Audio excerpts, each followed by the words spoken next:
Hello আমার দশম শ্রেণীর প্রিয় ছাত্রছাত্রীরা, এই ভিডিওতে আমি তোমাদের দেখাবো তোমাদের কিছু গুরুত্বপূর্ণ টেক্সচুয়াল গ্রামার।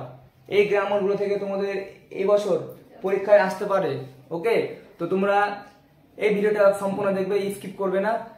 এবং ভিডিও দেখার সাথে সাথে তোমরা কি করবে, খাতায় এই নোটসগুলো লিখে নেবে, তাহলে তোমাদের পরে এটা কাজে লাগতে পারে। তো চলো আরম্ভ করি। দেখো, Fahmi wailed I have a headache, এটাকে কি করতে বলছে, নেয়ার সেন্টেন্স মানে ডাইরেক্ট স্পিচ আছে, এটাকে বলছে ইনডাইরেক্ট স্পিচ করো। এটা তোমাদের লেসন 1 থেকে, ঠিক আছে? তাহলে এটা উত্তর কি হবে, Fahmi wailed that, Fahmi wailed that and I আছে হি হয়ে যাবে, he had a headache, he had a headache. বুঝতে পেরেছো? তাহলে দেখো কি আর কি লেখা আছে, Fahmi wailed I have a headache, এটাকে বলছে ইনডাইরেক্ট স্পিচ করো, নেয়ার সেন্টেন্স। তাহলে Fahmi wailed that he had a headache. বুঝতে গেছে? তারপরে দেখো 2 নম্বরে দেখো, does he always scold the students, এটাকে বলছে ভয়েস চেঞ্জ করো, মানে অ্যাক্টিভে দেওয়া আছে, প্যাসিভ করতে বলছে, তো প্যাসিভ করব। তার আগে দেখো এই বাক্যটা হচ্ছে ইন্টারোগেটিভ সেন্টেন্স, তাই না? যেহেতু এই বাক্যটা ইন্টারোগেটিভ সেন্টেন্স, তো আর বাক্যটা কোন টেন্সে আছে, দেখো এখানে ডাজ লেখা আছে, মানে বাক্যটা আছে প্রেজেন্ট ইনডিফিনিটেড। তো আমাদেরকে কি করতে হবে, এই বাক্যের মধ্যে আগে সাবজেক্টটা খুঁজতে হবে। এখানে দেখো সাবজেক্টটা কি ছিল, সিঙ্গুলার ছিল বলে এখানে ডাজ হয়েছে। এখানে দেখো এটা হচ্ছে মেইন ভার্ব, এটা কি, এটা মেইন ভার্ব, আর এটা হচ্ছে অবজেক্ট। অবজেক্টটা দেখো প্লুরাল ফর্মে আছে, তাই না? তাহলে এখানে কি হবে, অ্যামেজার কিছু হয়, তাই না? প্রেজেন্ট ইনডিফিনিট টেন্সের কোন বাক্যকে অ্যাক্টিভ থেকে প্যাসিভ করতে গেলে অ্যাক্টিভের অবজেক্টটা প্যাসিভের সাবজেক্ট হবে, তাই না? ওই সাবজেক্টে যদি সিঙ্গুলার নাম্বার হয় তাহলে ইজ হবে, যদি প্লুরাল হয় তাহলে আর হয়ে যাবে। তাহলে এখানে আর হবে, তো আর আগে দিলাম, আর দ্য স্টুডেন্টস। এবার দেখো ভার্বের 3 নম্বর রূপ, স্কোল্ডেড, আর দ্য স্টুডেন্ট স্কোল্ডেড বাই, এবার হি থেকে হিম হবে, ঠিক আছে? এবার এখন কি দিবা, কোশ্চেন মার্ক দিবা, তাহলে আর the students scolded by him. বুঝতে পেরেছো? তারপরে চলে 3 নম্বর কোশ্চেন দেখো, what have you written father from me ask apprehensively, এটাকে বলছে ন্যারেশন চেঞ্জ করো। এটা কি বলছে, ন্যারেশন চেঞ্জ করো। এবার এটা দেখো, এটা হচ্ছে তোমার রিপোর্টেড স্পিচ, এটা রিপোর্টেড স্পিচ, তাই না? আর এটা হচ্ছে তোমার WH আছে। তাহলে আগে আমাকে এই বাক্যটা লিখতে হবে, ডান দিকে যেটা বাক্য আছে এই বাক্যটা লিখতে হবে। তো দেখো, ফমি ask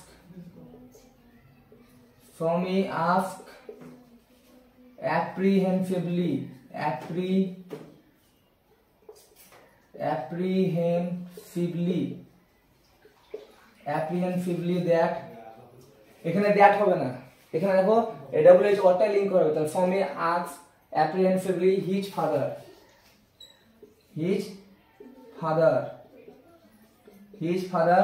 এবার WH ওয়ার্ড হোয়াট হবে, হোয়াট, এখানে দেখো ইউ আছে, তাই না? তাহলে হি হয়ে যাবে, হোয়াট হি। এবার দেখো হ্যাভ আছে, হ্যাভ মানে কি প্রেজেন্ট পারফেক্ট টেন্স, তাহলে এটা কি করতে হবে, পাস্ট পারফেক্ট। তাহলে হোয়াট হি হ্যাড রিটেন, এইভাবে তোমাদের পড়তে হবে, এখানে ফুল স্টপ হবে। বুঝতে পেরেছে? এই গ্রামারগুলো খুবই গুরুত্বপূর্ণ, এটা তোমরা ভালোভাবে দেখবে এবং এখানে যে বাক্যগুলো দেওয়া আছে তোমার খাতায় লিখে নেবে। তারপর দেখো হিজ কনফাইন্স বদার্ড হিম, এটাকে বলছে ভয়েস চেঞ্জ করো। তাহলে দেখো এটা হচ্ছে সাবজেক্ট, এটা হচ্ছে মেইন ভার্ব, আর এটা হচ্ছে অবজেক্ট, তাই না? অবজেক্টটাকে আগে করতে হবে। এখানে কি দেওয়া আছে, হিম দেওয়া আছে, তাহলে হিম থেকে কি হবে, হি হবে, হিটা আগে লিখতে হবে।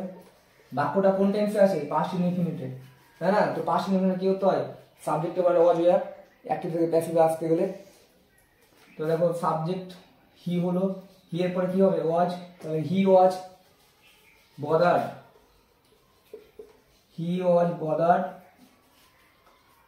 by his confines,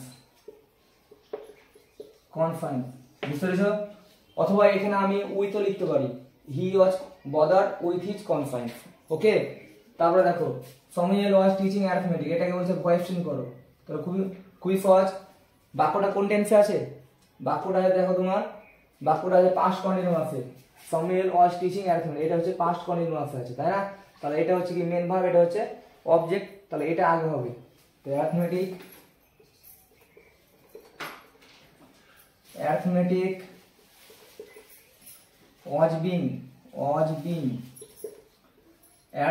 was being taught, মানে taught হবে, টিচের থার্ড ফর্ম মানে পাস্ট পার্টিসিপল ফর্ম, taught হবে। তাহলে arithmetic was being taught by Samuel, full stop. বুঝতে পেরেছে? তারপরে দেখো you are half an hour late, Samuel said, এটাকে বলছে ন্যারেশন করো। ডাইরেক্ট স্পিচ আছে, এটাকে কি বলছে? ইনডাইরেক্ট স্পিচ করতে বলছে।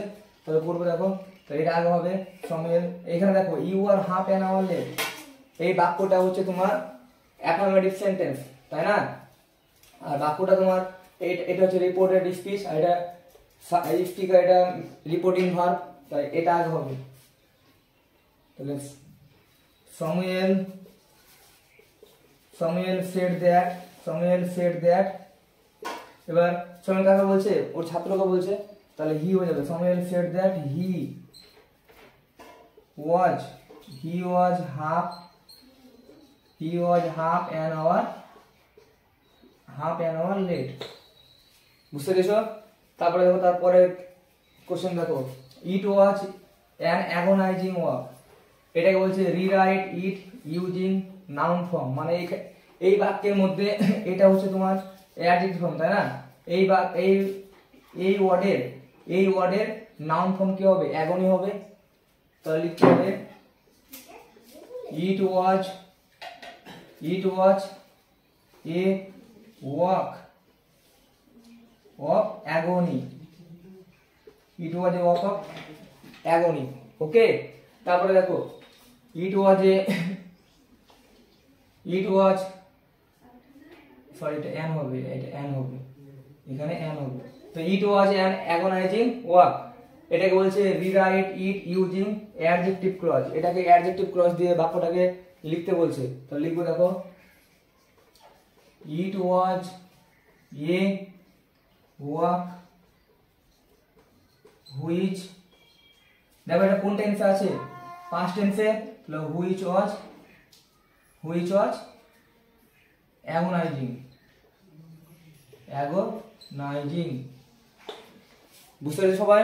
তারপরে দেখো 9 নম্বর question, I was bringing the kite from the house, তাই না? এটা ভয়েস করতে বলছে।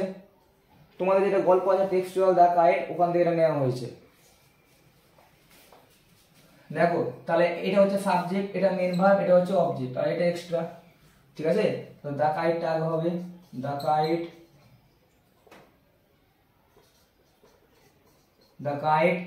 was being, bring এর পাস্ট পার্টিসিপল ফর্ম কি হবে? ব্রট হবে।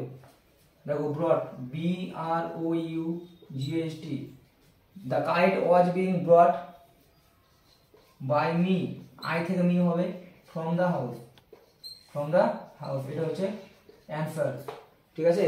তারপরে দেখো father snatch the letter from Sami, বাবা কি করেছিল? বাবা তার ছেলের কাছ থেকে, মানে ফমির কাছ থেকে ছেলেটা ছিনিয়ে নিয়েছিল, তাই না? দেখো এখানে দেখো স্ন্যাচ মানে ছিনিয়ে নেওয়া, এটা হচ্ছে পাস্ট ইনডিফিনিটে। তো পাস্ট ইনডিফিনিট কি হয়? প্রথমে সাবজেক্ট, মানে অ্যাক্টিভ থেকে প্যাসিভ করতে গেলে অ্যাক্টিভের অবজেক্টটা প্যাসিভের সাবজেক্ট হবে। তো প্রথমে সাবজেক্ট, তারপর যদি ওটা সিঙ্গুলার হয় তাহলে ওয়াজ, যদি প্লুরাল হয়ে যায় তাহলে ওয়ার হবে। তাহলে আমি এখানে দেখো দ্য লেটার, এটা সিঙ্গুলার আছে, তাই এটা উত্তর হবে the letter was snatched,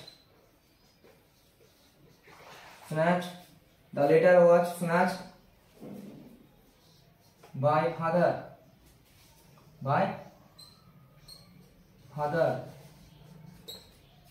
from